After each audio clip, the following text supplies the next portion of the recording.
Look at the empty churches. Look at the churches closing all over the place. Look how belief in things like the real presence gone. You know, high percentages of Catholics no longer believe.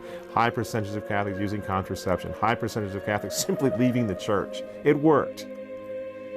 So using the liturgical revolution, they made Catholics virtually indistinguishable from Protestants over the past half century especially.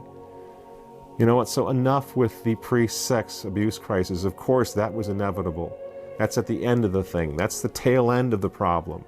It's bad, don't get me wrong, but it's not the cause. It's an obvious consequence of a much bigger crisis, a crisis of faith.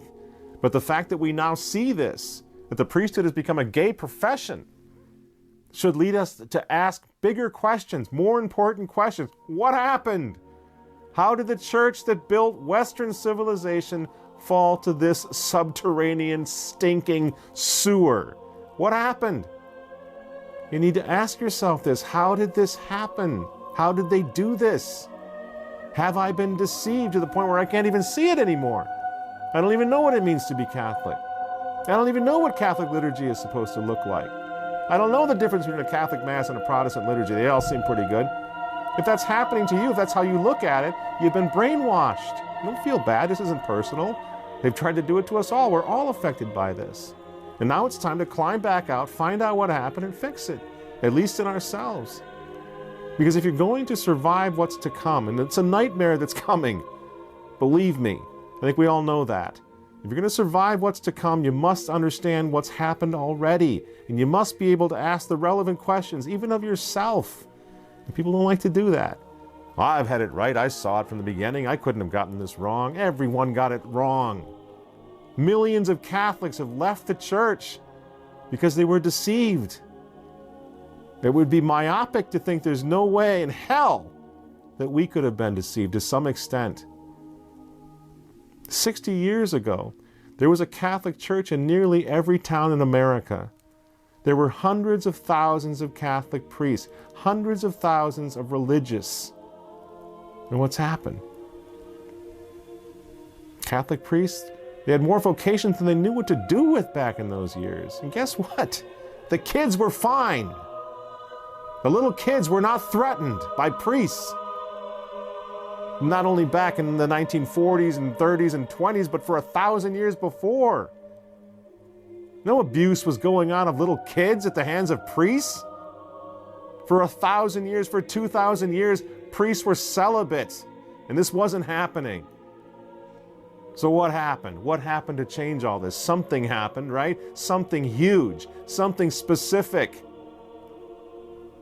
The Second Vatican Council happened. The Spirit of Vatican II happened, which represents a rupture from the past. And after that, the liturgical revolution happened.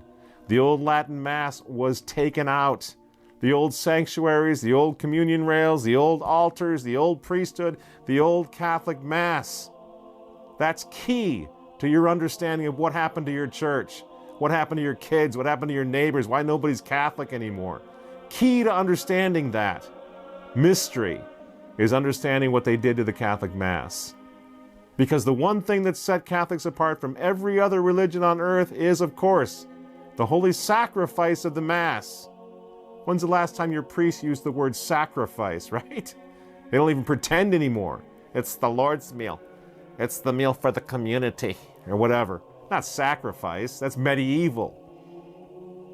But it was the same everywhere you went 70 years ago, 60 years ago, 50, everywhere you went in the world. The Catholic Mass was the same, always in Latin, always exactly the same. Unifying and uniting Christendom against the world, the flesh, and the devil, no matter where you went. They had to break that, and that's exactly what they did. They got rid of the old Latin Mass for a reason, because it was so hated by non-Catholics, so despised by the Protestants for 500 years, reviled by Martin Luther first, and Calvin and Zwingli and all the rest. Why? Why in heaven's name did they need to get rid of the old Latin Mass? Why do they hate it so today? Why can you still get, most bishops will refuse priests permission to say the Mass of Padre Pio, the Mass of St. John Vianney? Why? Why are they so afraid of the Latin Mass? Ask yourself these questions. And by the way, now that Francis has made it so clear where this revolution was heading all along. We need to ask ourselves some hard questions. Why did they change the Mass? Why did they knock out the communion rails? Why did they force communion in the hand to all of us throughout the whole world? Why did they change sacrifice into meal? Why did they change altars into tables as the Protestants had done 500 years ago? How can we not ask these questions now when we know what's going on in the church? So with the faith of Catholics now, the Catholic people now devastated beyond description after just 50 years of this new Mass, how can we possibly pretend that there's no connection between what we're seeing now and what happened back there in 1969?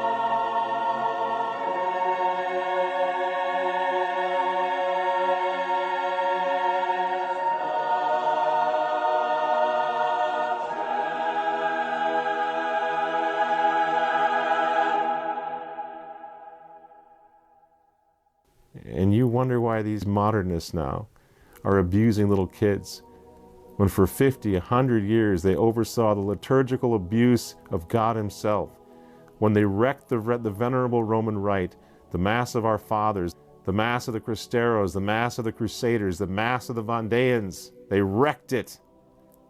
That's what this is really all about. And our petty little preferences about liturgy and Latin, that has nothing to do with it. What we like, whether it's Latin, incense, or nice chant, that has nothing to do with it. This is not about preferences, nor is it about mere abuses like altar girls and communion in the hand. It's about the change of the Roman Rite for a reason, because they wanted to change us, to make us into something other than Catholic.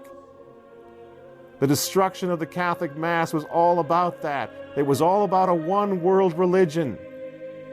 But John Henry Cardinal Newman said in his sermon, The Religion of the World, where he warned us against the modern-day ape of God, the world religion, what he called the counterfeit of the truth. Don't you see? That's what we're living through right now. That's what Francis is overseeing right now. And it has nothing to do with whether or not you prefer Latin or English when you go to Mass. You have to ask yourself, why did they destroy this? What were they trying to replace it with? What were they trying to build? What diabolical edifice were they erecting? Because that's what this is all about. It's not about Ted McCarrick. It's not about Pope Francis. It's about setting the cornerstone of a one-world religion and counterfeit of the truth. This is why we must beg God's mercy for ourselves and for all mankind. And we must struggle. We must fight. We must fight fearlessly to maintain tradition, to maintain above all the liturgy of the Holy Mass, because it is the very foundation of the Church, indeed of Christian civilization. Were the true Mass no longer to be celebrated in the Church would disappear.